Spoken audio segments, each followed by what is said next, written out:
Chicago is broke, guys, don't you? What? No, we're not. We got the TIF funds, man. Of course we do. And you know where they're going? They're going to that second bean in Millennium Park that Lori wants to put up on top of the first bean. What? First the Mag Mile, now LaSalle Street gets makeover ideas. This comes from Cranes, as reported by Danny Ecker. Narrowing the street, closing off a couple of blocks at the corridor southern end, and unfreezing TIF money for redevelopment are among the recommendations from a city-commissioned panel. Giving LaSalle Street a badly needed jolt of new life coming out of the COVID-19 pandemic calls for public subsidies, a new taxing district, and a radical makeover to break from its past as a domain of financial giants. Does that street look like it needs a makeover, guys? No! I would also say, historically, don't fucking touch LaSalle Street. Don't screw with the architecture. The street is not congested as most streets are in Chicago. I don't think they put bike lanes there yet. I'm not sure if I haven't driven down there yet, but we've got to spend TIF money to revitalize LaSalle Street. Remember, LaSalle Street, where the Board of Trade is, and where they're very, very much against that transaction tax on trading.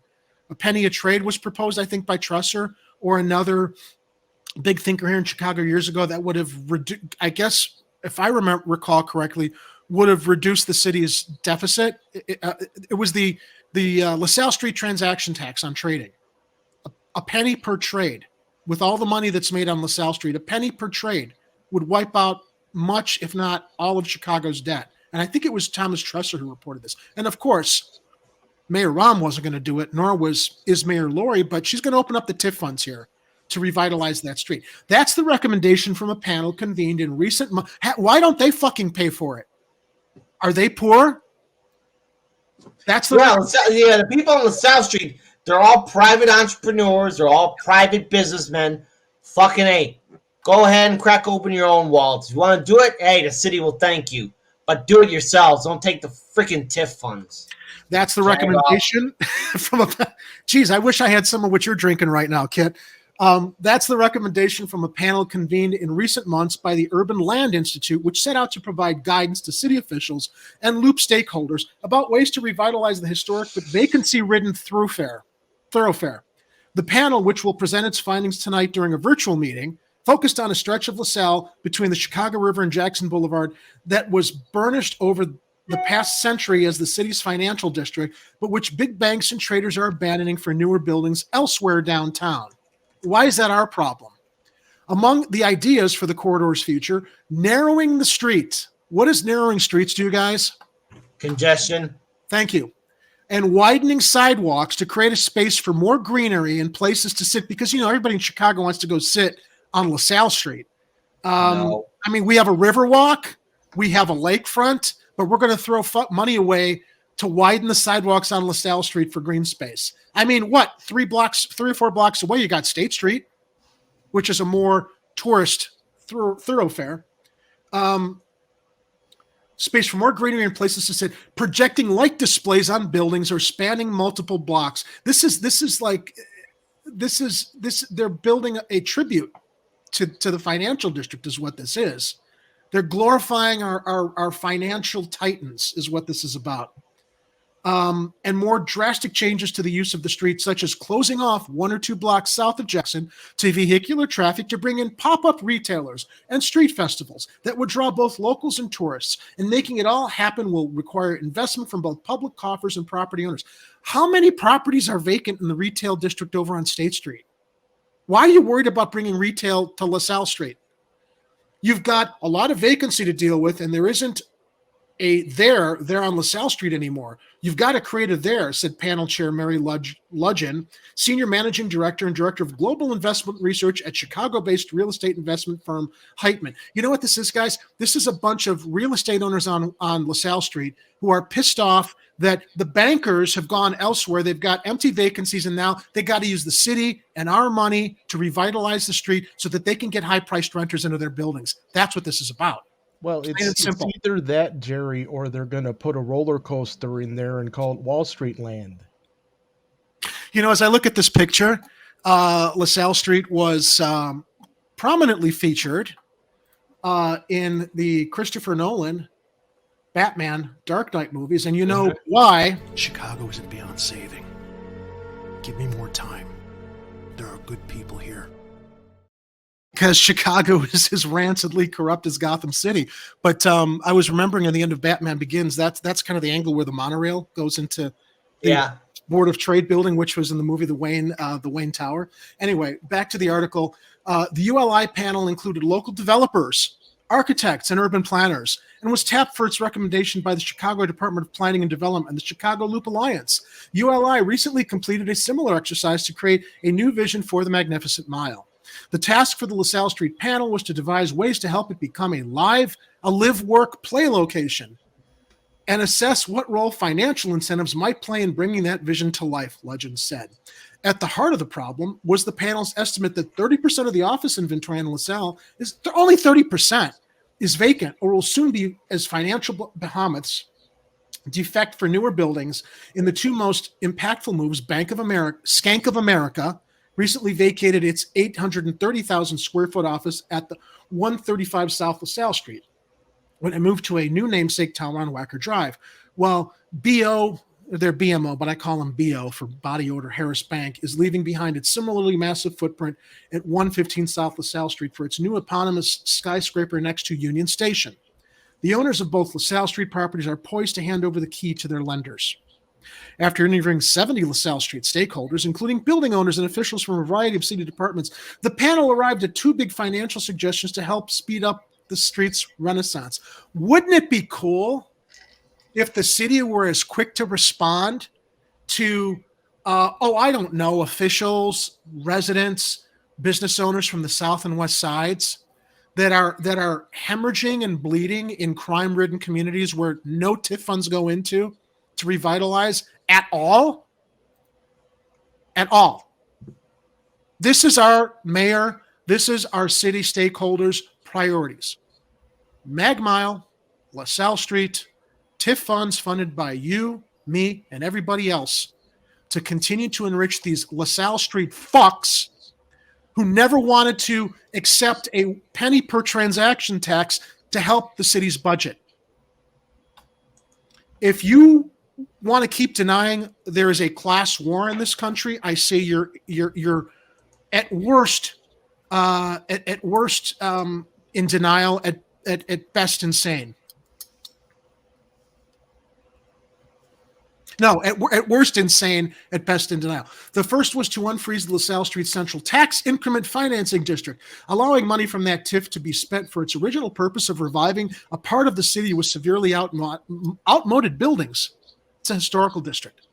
Former Mayor Ron Fuckface Emanuel made a strategic political move in 2015 when he effectively blocked new TIF spending in the central area of the city.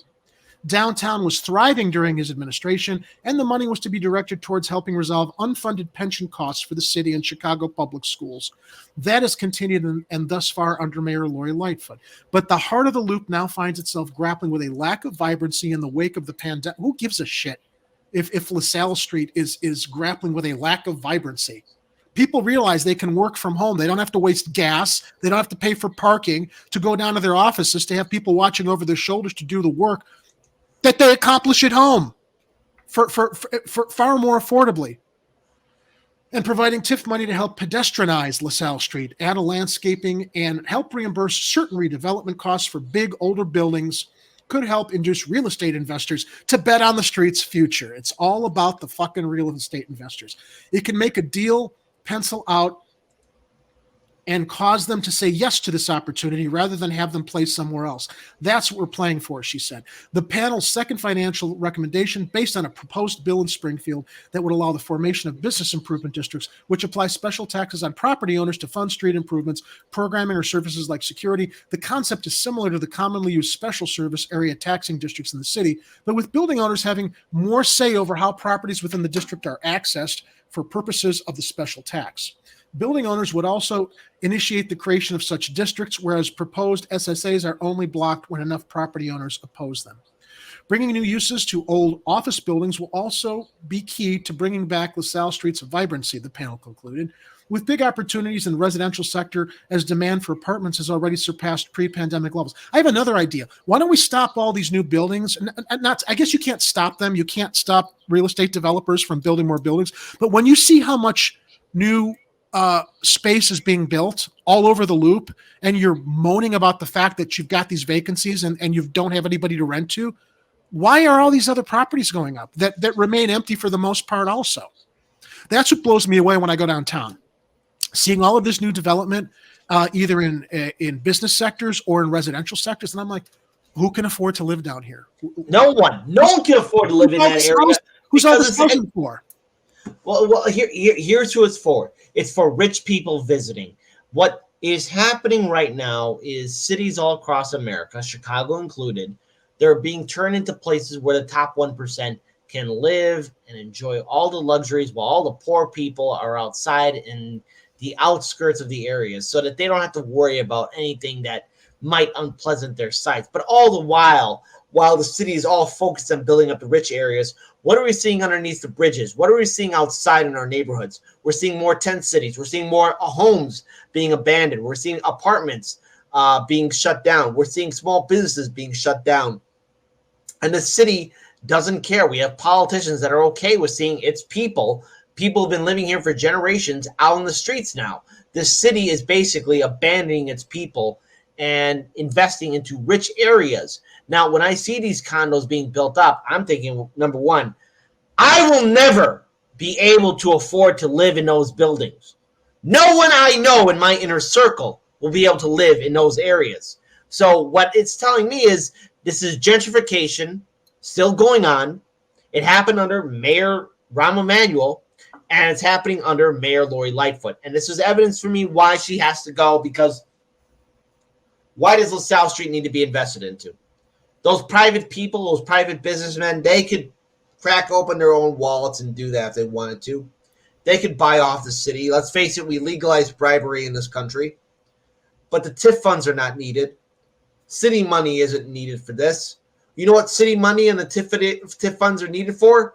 Reopening our mental health institutions. Yes. Making sure we don't have lead in our drinking water. Keeping our Chicago public schools open. I don't know. Is this a bridge too far for Mayor Lori Lightfoot and her administration? The answer is yes. For the city council, I guess the answer is yes. Because they're abandoning us, and it's okay for them to do that to us. No, it's not okay. I know. But in their mindset. Yeah, I know. I got you. I know. But in their mindset, they're saying it's okay to abandon us. We as citizens in the city of Chicago, 2023 is our next city election. We've got to get a large turnout. We've got to get people that are going to care for the city of Chicago, because we cannot afford this anymore. The overall plan is to kick out all the working class citizens, the families that have been living here for generations in the city of Chicago, and turn Chicago and basically into New York City. And let's face it, what New York City is. It's a gentrified crap hole. What made New York City great, the people that were there, the generations that made it happen, are long since gone, or either that, holding on the cliff's edge by their fingernails, and they will soon be gone. Chicago cannot let that happen. I'm still trying to understand why they think that they have a whole bunch of rich people that they're going to be able to fill those spaces with. There aren't that many. I have an idea based on what Ilhanner says here in the chat. There are probably 40 million homeless in America now. Mainstream media is not reporting about it. Why don't we revitalize all that empty space on LaSalle Street and start providing housing for everybody sleeping underneath Wacker Drive? Yeah. The article goes on to say, blah, blah, blah, blah, blah. Legend pointed to a small example already completed in the National Life Building at 29 South LaSalle Street, now the Millennium on LaSalle Apartments, and said student housing, senior housing, and a mix of high-end, mid-range, and affordable housing could help break up the corridor's monotonous stretch of office buildings and ground floor retail. A mix of high-end, mid-range, and affordable housing. God damn it, shouldn't all that housing be affordable? Why do we have to break it into high-end, mid-range, and affordable? They don't mean affordable. They don't mean affordable. Of course they don't. Though. They just throw that word out so that they can cover their asses and say, well, we're concerned about that, so they can virtue signal and pretend that they're going to help solve part of that problem. LaSalle can't reclaim what it was in the past because you can't get the office tenant the environment they want. It will cost a lot of money to renovate buildings, and the owners can't get it back in rent, Legend said, but you have tenants that would be excited by a really cool central area space. All right, that's it for that article. I have a colleague who has a small office in that Board of Trade building, which is I always refer to as the Wayne Tower when I go downtown. It's a beautiful building inside. It's an old Art Deco building. I don't see anything in these older buildings that can't be used the way that they are. There's such a maybe be, if they're not already, be converted to some residential units. Sure. But at least, if you're working in that area, it would make sense to be living there, and then your commute time is down and you don't have to worry about parking or having a vehicle or transit. You're right there. Absolutely. But how many people are going to have jobs in Wall Street anymore? Seriously, LaSalle Street. Besides the day traders who are already working from home. Yep.